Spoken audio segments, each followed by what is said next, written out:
Chers téléspectateurs, bonjour, bienvenue dans cette édition de Vox Hebdo sur Vox TV. Dans la première partie de cette émission, nous aborderons la fin des élections législatives anticipées en France, l'avis de grève lancé par des agents de la communication. Dans la deuxième partie, nous parlerons de la prise de commandement par le nouveau commandant de la police nationale.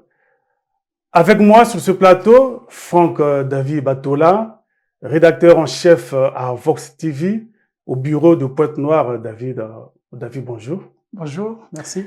Bienvenue sur ce plateau de Vox Hebdo. Merci, Chrysostome. En face de lui, nous avons d'abord Guy Blaise Seydou, directeur du groupe Fraternité. Bonjour Guy Blaise. Bonjour Chrysostome. À côté de Guy Blaise, nous avons Spleen Arambungu, rédacteur en chef à la radio rurale congolaise. Bonjour Spleen. Bonjour Chrysostome. Le 7 juillet, les Français sont repartis aux urnes pour le deuxième tour des élections législatives anticipées. À la grande surprise, le Rassemblement national qui était à la quête de la majorité absolue a fini à la troisième place, derrière le nouveau Front populaire et le camp présidentiel. Regardons d'abord cet élément. Et c'est une très grosse surprise qui s'affiche sur vos écrans. Vous le voyez, le nouveau Front populaire vire en tête, 172 à 192 sièges dans la future Assemblée. Devant Ensemble, l'ex-majorité présidentielle, 150 à 170 sièges. Suit le Rassemblement national et ses alliés en troisième position, troisième bloc, 132 à 152 sièges. Et puis ensuite, LR et les divers droites, 57 à 67 sièges. Et enfin, divers gauche, 13 à 16 sièges. On va regarder à présent les estimations de notre partenaire Ipsos Talent par bloc, avec donc ce bloc de gauche. Énorme surprise. Le nouveau Front populaire qui est en tête avec LFI 68 à 74 sièges, le PS 63 à 69 sièges, Europe Écologie Les Verts 32 à 36 sièges et le PCF 10 à 12 sièges. Second bloc qui arrive en tête ce soir, Ensemble, Renaissance 95 à 105 sièges, le Modem 31 à 37 sièges et Horizon 24 à 28 sièges. Enfin, le Rassemblement national et ses alliés, alors pour le RN seul, 120 à 136 sièges et pour LR-RN, 12 à 16 sièges. Alors Franck David, nous avons vu que les élections législatives anticipées ont pris fin et qu'on s'attendait à ce que le Rassemblement national prenne presque la majorité absolue, mais finalement c'était une grande surprise. Alors, y a-t-il une explication sur ce retournement de situation? L'explication du basculement en faveur justement du nouveau Front populaire, français, en fait ce basculement est dû justement à beaucoup de désistement du côté des partis de la majorité présidentielle. Et vous savez très bien que c'est vrai que tous attendaient que le Rassemblement national de Marine Le Pen et Jordan Bardella, qui est le président du parti, devrait arriver en tête même du deuxième tour. Peut-être l'écart ne devrait pas être aussi grand, mais finalement le verdict des urnes met en tête le nouveau Front populaire de la France. Bon, cela, justement, on peut comprendre une chose, que la politique française, depuis longtemps, depuis des années, en fait la Ve République depuis De Gaulle, en fait n'ont jamais, avec le clivage gauche-droite, n'ont jamais voulu que les extrêmes, donc l'extrême droite, donc qui est le Front national à l'époque, maintenant devenu Rassemblement national, que n'arrivent pas à gérer le pays. C'est par rapport à leur idéologie, parce que vous savez que quand on parle de la gauche, c'est quand même le Parti socialiste, donc c'est la social-démocratie, la droite, il y a un peu du capitalisme, mais les extrêmes sont un peu à l'encontre de la vision que les politiques français, avec la collaboration avec leurs partenaires, ils trouvent que ce n'est pas un parti qui pouvait gouverner la France, parce que la France, c'est un pays qui est très ouvert, c'est un pays qui ne promeut pas le protectionnisme, alors le Rassemblement national est dans cette logique du protectionnisme, dans la logique un peu du rejet de l'autre. Bon, c'est ce qu'on reproche au Rassemblement national. Oui, justement, quel a été le message qui a permis finalement que cette surprise soit créée? On ne s'attendait pas à ce que le front de gauche puisse prendre la tête. Je pense que le peuple français, en majorité ceux qui ont élu le nouveau front national, le nouveau front populaire, ont eu peur, c'est-à-dire que le peuple a eu peur, j'allais dire. Pourquoi? Parce que le Rassemblement national propose un certain nombre de mesures. D'ailleurs, il y a cette politique en fait, la suppression du droit du sol. Vous savez, en France, lorsqu'un étranger arrive au sol français, reste pendant un moment ou bien arrive à faire un enfant en France, cet enfant bénéficie de ce qu'on appelle le droit du sol. Donc l'enfant-là, automatiquement, va pouvoir avoir la nationalité française. Alors, il y a aussi, en dehors de la suppression du sol, du droit du sol. Oui, du droit du sol, mais merci de m'avoir précisé. Et en dehors de la suppression du droit du sol, le Rassemblement national propose également du fait que, en fait, les questions de l'immigration. C'est-à-dire qu'il faut une certaine, peut-être pas la brutalité, mais rigueur.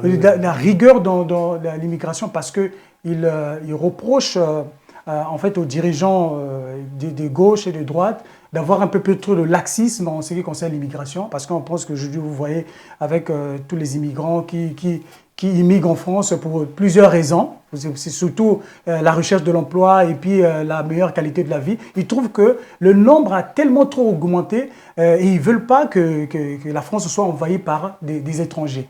Et en dehors de cet aspect, il y a aussi ce qu'on appelle l'histoire des binationaux. Oui. Vous voyez que quand aujourd'hui le Rassemblement national dit ceci, que lorsque vous êtes un binational, donc c'est-à-dire que moi je suis congolais et j'arrive en France, je fais beaucoup d'années, je bénéficie de la nationalité française, donc je deviens franco-congolais, je ne peux pas occuper les hautes fonctions d'État en France. C'est-à-dire être directeur, être un élu comme député, comme un conseiller municipal. Je ne peux pas occuper ces fonctions-là.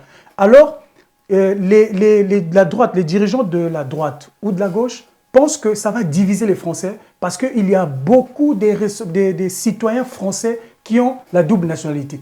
Donc, qui occupent aussi des fonctions importantes dans le pays. Donc, le fait qu'ils proposent ces genres des mesures, ça inquiète les Français parce que ça va diviser le peuple et puis ça peut créer beaucoup de tensions et ça pourrait être quand même assez dangereux pour le France. Le Rassemblement national a été victime de ça. Oui, victime de ces mesures. Victime de ces mesures parce qu'ils ont dit, dès qu'ils devaient arriver au pouvoir, ils pensent qu'ils devaient appliquer ces mesures et les Français ont eu peur. Ils se sont dit que non, si on arrive à ce niveau-là, la France pourrait être fracturée de plus en plus. Et je pense que c'est ça qui a fait que les Français se retournent un peu et disent non, bon, je pense que c'est mieux que nous puissions garder peut-être l'équilibre que nous avons. L'équilibre entre la gauche. Alors, Guy Blaise, est-ce qu'il y a eu une mobilisation finalement de ces binationaux, de ces immigrés pour que le front de gauche ait triomphé de ces élections? Merci, Chrysostome. Mais je crois que c'est d'abord la peur. La peur a dû gagner ces binationaux. D'abord, la question que vous posez. Parce qu'aujourd'hui, quelqu'un qui est franco-congolais, qui a des intérêts en France, et qu'avec le Rassemblement national, de telles mesures tellement draconiennes, qu'eux, ils assistent. Parce que demain, une fois voté, ça serait une réalité. Du coup, il y a des groupuscules qui se forment pour ne pas faire de telle sorte que le RN passe. Donc, moi, je crois que c'est ça, ce qui a expliqué cette défaite du RN au deuxième tour, c'est ça. On n'a pas voulu que le RN, comme toujours, passait, comment on l'appelle, à la magistrature suprême. Sinon, comme a dit Batola tout à l'heure, il y a le droit de sol qui sera appliqué plus tard. Il y aura l'histoire des binationaux qui n'occuperont pas des hautes fonctions à la France. Aujourd'hui, ce que nous vivons en France, c'est qu'il y a des binationaux qui occupent des hautes fonctions. jusqu'à la présidence de la République. C'est pas à dire ici, mais nous savons cela. Ça s'est déjà passé. Ouais. Voilà. Donc, je crois que c'est la peur qui a gagné le peuple français, en général. Dans le peuple français, nous avons les binationaux parce qu'ils ont la nationalité française. Alors, Spleen, on devait assister encore quoi, à une vague de refoulés si le rassemblement prenait le pouvoir. Et c'est ce qui a fait que le rassemblement puisse perdre carrément. Ben oui, mais puisque la peur était déjà là, par les déclarations de certains cadres du Rassemblement national, la peur était déjà là. Nous avons vu sur les réseaux sociaux les altercations entre les migrants et puis les gros militants du Rassemblement national. Et on se disait qu'il y a quelque chose qui va se passer juste après cette victoire attendue du Rassemblement national. Mais je voudrais plutôt aussi ajouter à ceci, qu'il faut aussi regarder le côté économique. Ce barrage-là a été monté pour sauver l'économie française. Parce qu'il y a des secteurs qui sont aujourd'hui tenus par les migrants. C'est les migrants qui travaillent.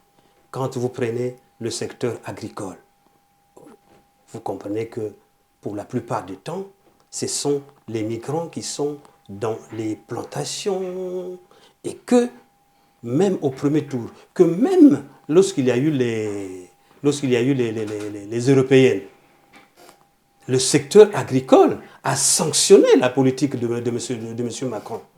Donc, il n'y a pas que cette affaire de peur, mais aussi c'est un problème économique qui a fait qu'on puisse monter ce barrage-là contre le Rassemblement national. Il y a aussi souvent les métiers, enfin les emplois comme les techniciens de surface, ce ne sont pas les Français de pure souche.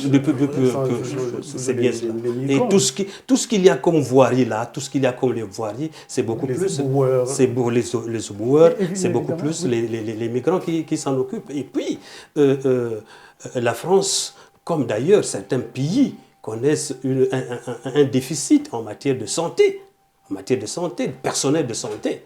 Et voilà, donc tout ça, ça fait ça contribue à ce que le RN plus justement aussi, il y a aussi le secteur du bâtiment. C'est un secteur où les métiers sont pénibles et les Français eux-mêmes ne sont pas souvent épris de pouvoir faire ce genre en fait, exercer ce genre de profession. Et justement, c'est tenu par des migrants, sinon ceux qu'on appelle, nous, les binationaux. Donc, ceux qui viennent d'ailleurs, qui viennent s'installer en France, qui pratiquent ces genres de métiers. Donc, ça aussi, ça pouvait faire de telle sorte que si le Rassemblement national arrivait à gouverner, s'ils appliquaient ces mesures, ça pouvait faire que ces migrants partent et ça devait donner un déséquilibre à la France. Et comme a dit Aaron, que l'économie pouvait avoir un coût en France. Mais encore que cette économie est déjà fragilisée par la situation en Ukraine, concernant le gaz, concernant le pétrole.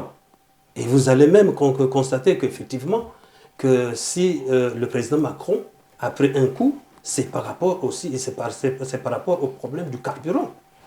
Guy Blaise, vous voulez ajouter? Non, je crois que le RN, malgré les scores et le jeu qu'ils ont eu aux élections européennes, au national, ils avaient aussi la crainte de tous les temps. Parce qu'ils savaient que leur politique a été et est bel et bien critiquée par des Français. Avant même d'aller aux urnes, certains caciques du RN savaient déjà que là où nous partons, là, la situation sera plus compliquée. Oui, ils ne sont pas tellement surpris, mais ils savaient comment cette défaite-là pouvait arriver. Oui, le RN, au premier tour, a toujours un meilleur score. C'est après une mobilisation qu'il perd finalement le pouvoir. C'est dû à quoi? Pourquoi le premier tour, il a tout ce score-là, mais au deuxième, il fallait toujours... Non, mais disons, nous revenons toujours sur l'aspect peur. Parce que les Français ont toujours eu peur de donner que le Rassemblement national puisse gérer le pays. C'est pour ces aspects que nous avons évoqués tout à l'heure. Mais et puis, il y a quand même une certaine... Aujourd'hui, si on arrive que le Rassemblement national fait des percées historiques vraiment importantes, parce que il y a quand même pas quand même, il y a des déceptions. Lorsqu'on voit les leaders de la gauche ou de la droite, ceux qui ont géré le pays, ils ont toujours déçu les Français dans une certaine mesure, mais beaucoup plus sur des aspects sociaux. C'est vrai que les attentes des Français, bon, on peut dire que peut-être le peuple français est trop exigeant, mais aujourd'hui, la défaite de la majorité présidentielle, donc de Macron, et c'est dit que cette défaite est beaucoup plus due à les promesses non tenues puisqu'il a été élu en 2017, après réélu en 2022.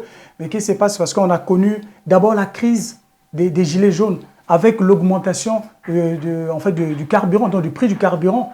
Et il y a aussi la hausse des taxes. Et vous voyez que déjà, c'est un secteur qui est aussi pénible parce que les transporteurs, ce qu'on appelle gilets jaunes, ce sont des conducteurs des gros véhicules. Oui, des gros engins. Donc, ils empruntent beaucoup plus, généralement, le corridor entre la France et l'Angleterre et puis l'Allemagne. Et ils utilisent ces routes-là. Ils fréquentent ces routes-là régulièrement, sinon permanemment. Et si on augmente la taxe et on augmente le prix du carburant, donc ça a un coût sur leur pouvoir d'achat. Donc déjà qu'ils n'ont pas un revenu aussi important que ça. Et c'est ça qui a emmené justement à cette crise. Donc il y a d'abord la crise des gilets jaunes et il y a aussi ce qu'on appelle en France le fait que, je parlais justement de la réforme des retraites qu'on a faite il n'y a pas longtemps. La réforme des retraites, ça a été toujours une réforme difficile pour la France.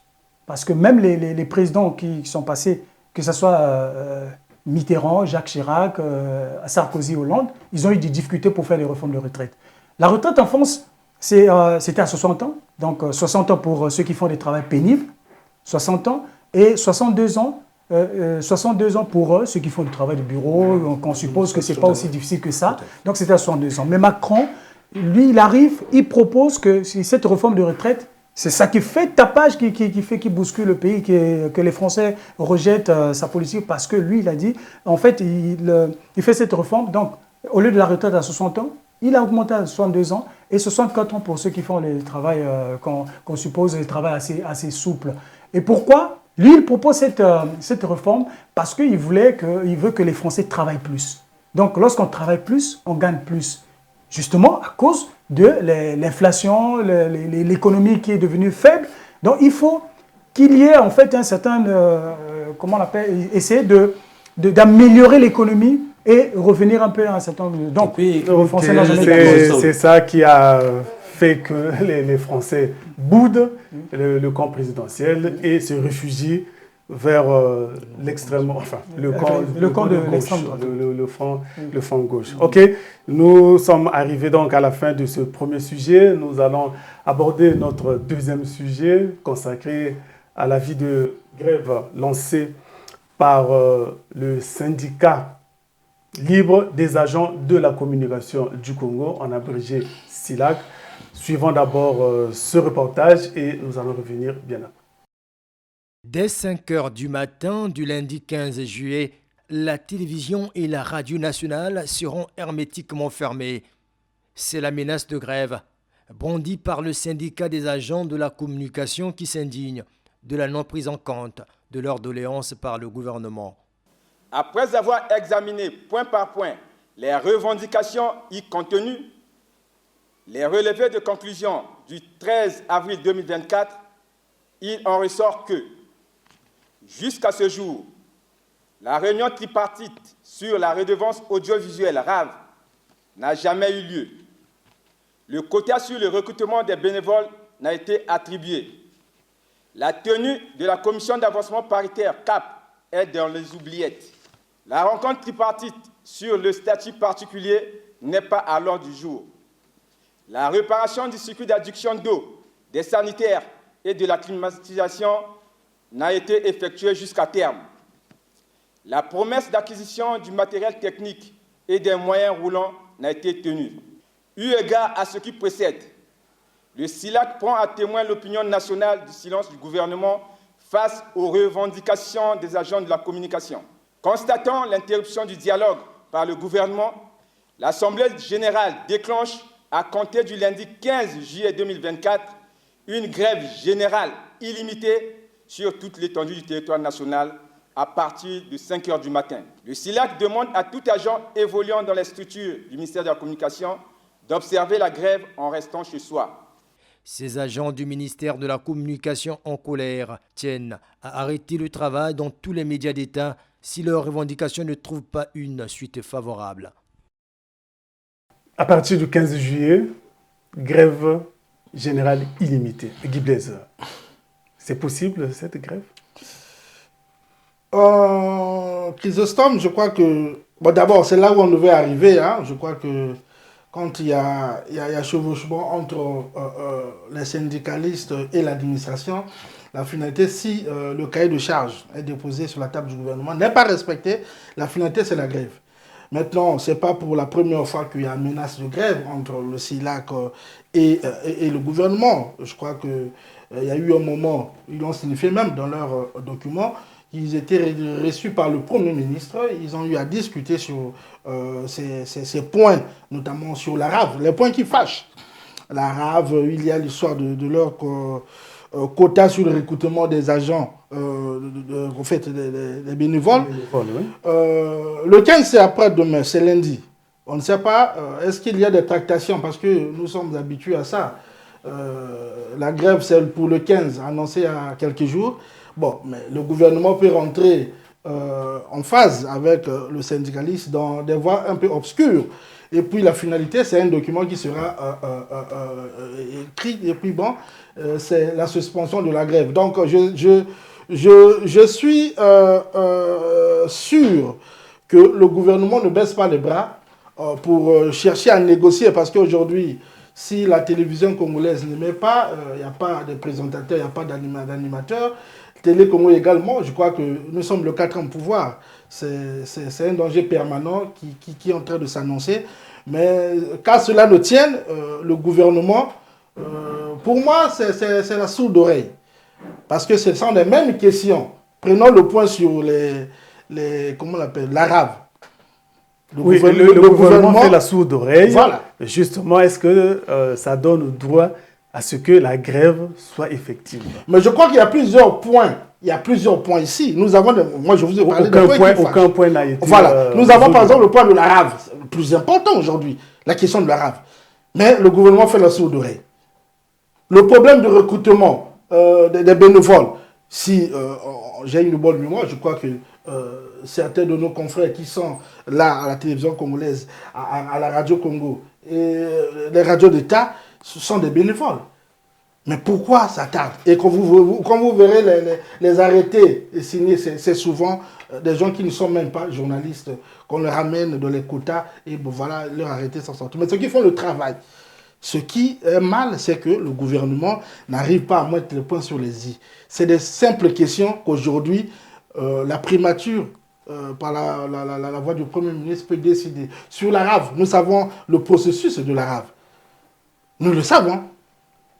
Mais non, aujourd'hui, même l'histoire du système d'adduction d'eau des sanitaires au niveau du bâtiment de la radio de CNRTV, ils ont engagé des travaux juste aujourd'hui arrêtés. Est-ce que c'est normal? Les sanitaires, c'est des questions des droits de l'homme, l'hygiène, les toilettes. Ça, il ne faut pas en négliger. Donc je crois que c'est la grève le 15, si le gouvernement ne veut pas aller à l'encontre du syndicat, je crois que là, le lundi, là, ça sera paralysé, la radio. Là, alors, Spleen, le 15, paralysé. Oui, mais que va-t-il se passer? Chrysostome, je crois que les gens ne mesurent pas l'ampleur de la chose, ce que ça va donner. Les gens ne comprennent pas qu'il n'y a pas que Radio Congo, Télé Congo qui sont ici à Brazzaville, mais c'est aussi Radio Congo qui est à Pointe-Noire, Radio Congo qui est aussi, Télé Congo qui est aussi à Pointe-Noire. Donc tout ça sera paralysé. Alors, qu'est-ce qui va se passer? Mais on va laisser la place à la rumeur. À la rumeur. Parce que c'est vrai qu'il existe beaucoup de chaînes privées, mais qui ne seront peut-être pas à mesure de couvrir toute l'étendue du territoire. Mais c'est la rumeur qui va sévir et les informations vont passer de bouche à oreille et chacun va donner l'information à l'autre comme il voudra. Mais Chrysostome, lorsque vous regardez ce qu'il s'appelle CAP, vous avez suivi CAP. Dans le CAP, il y a quoi? C'est que ça veut dire qu'il y a une catégorie d'agents qui évoluent à Télé Congo, à Radio Congo. Et vous les verrez dans toutes les structures de l'État, vous les verrez même à la radio rurale. Et qui sont là, et qui sont payés à la main, qui sont payés, c'est le trésor qui sort, et puis c'est un SAF qui va chercher, et puis bon, on les paye comme ça. Et qui demain, normalement, devaient prendre leur retraite à la CNSS. Et une retraite incertaine. Une retraite incertaine. Et quand vous allez au Trésor ou vous allez à la CNSS, on vous dira que le Trésor n'a pas encore versé leur cotisation de retraite. Donc vous avez tout ça. Et surtout qu'ils ne sont pas immatriculés aussi à la CNSS. Et qu'ils ne sont pas encore immatriculés. À la CNSS. Et vous voyez ces volontaires-là. Ils parlent des volontaires. Mais allez regarder combien d'années ont-ils déjà dans ces structures. Il y a des gens qui sont là depuis 2000. Donc, quand on sort des événements qu'on a connus, ces gens-là ont accompagné notre pays dans le processus de paix. Ils ont fait leur travail en tant que journalistes. Vous les verrez également dans d'autres structures. Et j'ai parlé aussi de la radio rurale. Mais qui ne sont pas pris en compte jusqu'à ce jour. Alors, pourquoi on fait comme ça? Alors, Franck, pourquoi on fait comme ça? Est-ce que c'est une situation catastrophique vers laquelle nous courons le 15? A priori, c'est une situation triste, parce que c'est nos confrères. Ce n'est pas parce que nous évoluons dans une structure privée que nous ne pouvons pas être solidaires à nos amis qui vivent des situations extrêmement difficiles. Lorsque j'entends parler de grève illimitée à partir du 15, donc demain, Aran l'a dit, qu'on ne mesure pas l'ampleur de la situation. Je pense que même lorsqu'on a fait diffuser l'élément, moi je m'attendais que ce soit peut-être même le ministre de tutelle ou même le Premier ministre qui devait quand même prendre la parole pour effectivement intervenir sur ce sujet. Bon. C'est vrai qu'ils ont été... Jusqu'alors, il y a eu un silence de mort et c'est inquiétant. C'est inquiétant. Et puis, c'est aussi quand même moi, je trouve que c'est quand même aussi un comportement de déni, de mépris. De mépris. De mépris. C'est comme si ceux qui ont... vous voyez qu'on dit que les journalistes quand même contribuent à la promotion des droits humains, la démocratie, à la promotion de la paix, et que ces acteurs aussi importants qui font même l'honneur des dirigeants politiques. Parce que tout ce que nos politiques ou bien les autres acteurs de la société civile diffusent, c'est nous qui les relayons ces informations-là. Et après, des revendications aussi, moi je trouve ça, ce sont des revendications quand même dérisoires. Ce sont des choses, par exemple, les sanitaires, pour améliorer les sanitaires, est-ce que ça aussi c'est un gros problème? Et puis, ça fait quand même mal de voir un confrère qui est dans le bénévolat pendant une vingtaine d'années sans recruter à la fonction publique. C'est quand même, ça fait mal au cœur. Vous voyez que j'ai beaucoup d'émotions parce que c'est quand même, on ne peut pas accepter ça. Et je pense que le gouvernement quand même doit prendre des choses avec beaucoup de sérieux pour s'asseoir, négocier les choses, mais vraiment pas dans les promesses. Il faut qu'il y ait de l'action, qu'on puisse améliorer la situation sociale de nos amis, des amis qui évoluent dans les médias d'État et qui ne réclament que leurs droits. Ils ne réclament pas autre chose, ils ne réclament que leurs droits. Et ces droits-là doivent être rétablis. Et c'est aussi une première qu'un mouvement ne réclame non pas le paiement de salaire, mais autre chose que les salaires, c'est-à-dire l'amélioration des conditions de oui, Chrysostome. Moi, je crois que nous avons assisté au sitting des agents de la communication devant le ministère. Cette situation-là, ça date. Et aujourd'hui, si le SILAC prend le courage d'annoncer la menace de grève, ça veut dire que non, ils sont arrivés à bout. Parce que je crois aujourd'hui, quand vous discutez avec le Premier ministre, c'est le Premier ministre, le chef du gouvernement, et que vous avez des assurances, tel mois, telle date, ces questions-là seront réglées. Par exemple, sur l'arabe, sur le système d'adduction d'eau, sur le récoltement et autres, et que cela n'est pas fait. Le ridicule, c'est qui? C'est le Premier ministre, chef du gouvernement, qui s'est entretenu avec le syndicat, en présence du ministre de la Communication. Et ce sont des questions de fond que le ministre de la Communication en a conscience depuis longtemps. Depuis longtemps, jusqu'à aujourd'hui, voilà, ça peine. Donc ça veut dire que le SILAC, je crois qu'ils ont raison. Comme a dit Batola, c'est nos confrères. Nous ne les abandonnons pas. Nous croyons que la vie de la grève annoncée pour le 15 a sa raison d'être. Parce que la sourde oreille du gouvernement, il y a un cahier de revendications déposé sur la table du gouvernement. Aucune revendication aujourd'hui donne sourire. En ce moment-là, les syndicalistes vont faire quoi? Avec la pression qu'ils subissent de ces agents-là. Il y a une pression. Comme a dit l'autre, 20 ans, 15 ans, 10 ans, je suis bénévole. Je viens travailler, je repars à la maison, je viens travailler. Mais je n'ai pas gain de cause. Qu'est-ce que je vais faire? La finalité de mettre pression aux syndicats pour que les choses aillent en avant. Oui, là, ils n'ont pas soulevé l'aspect injustice. Parce que vous allez constater que durant les 20 ans, c'est d'autres personnes. Et Blaise a essayé d'en parler. C'est d'autres personnes qui ont été recrutées à leur place. Vous allez dans toutes les administrations, vous allez constater ce phénomène, que ceux qui font le travail, c'est beaucoup plus les gens qui ne sont pas recrutés, qui ne sont pas payés, et ceux qui sont payés se croisent les bras. C'est des gens parfois qui viennent d'arriver et on ne sait pas sur quelle base ont-ils été recrutés. Donc là, il faut même dire qu'ils ont été gentils de n'aligner que ça. Ils auraient pu aller plus loin. Oui, voilà ce que je tenais. Franck, nous savons que dans le cadre de l'effectivité de cette grève, nous avons beaucoup de syndicats au Congo. Et surtout à la télé, nous avons la CSTC, la CSC, nous avons la FETRACI, nous avons la COSILA. Est-ce que si le SILAC arrête le travail, les autres seront solitaires ou eux aussi, ils vont continuer à travailler? Non, mais déjà que cet avis de grève, c'est, comme a dit Blaise, c'est un avis de grève qui est légitime.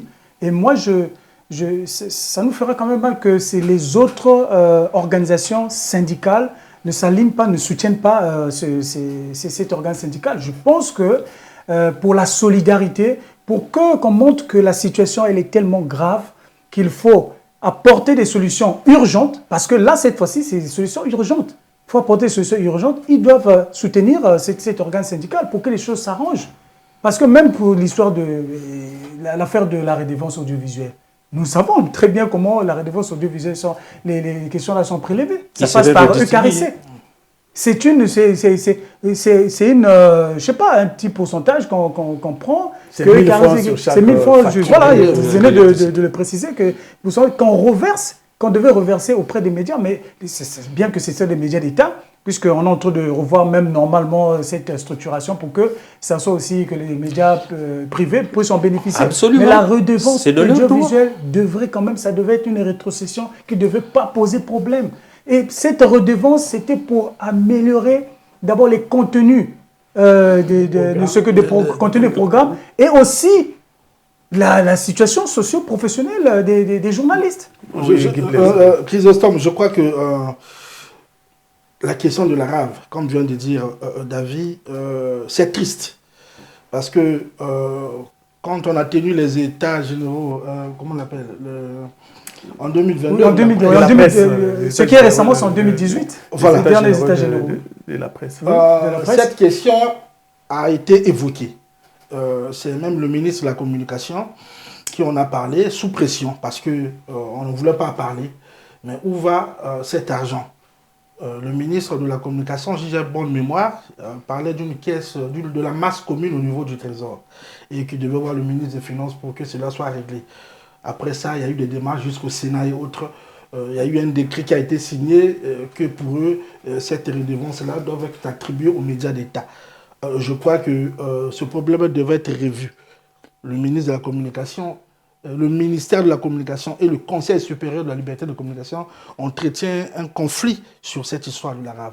Je crois que sur l'avis de la grève qui inscrit la question de la RAV, c'est sur toutes ces questions-là. Parce qu'il y a des organes privés qui doivent en bénéficier, pas seulement les organes d'État. Donc, pour chuter, je crois que, pour moi, je pense qu'il y a encore quelques heures pour que nous atteignions le 15.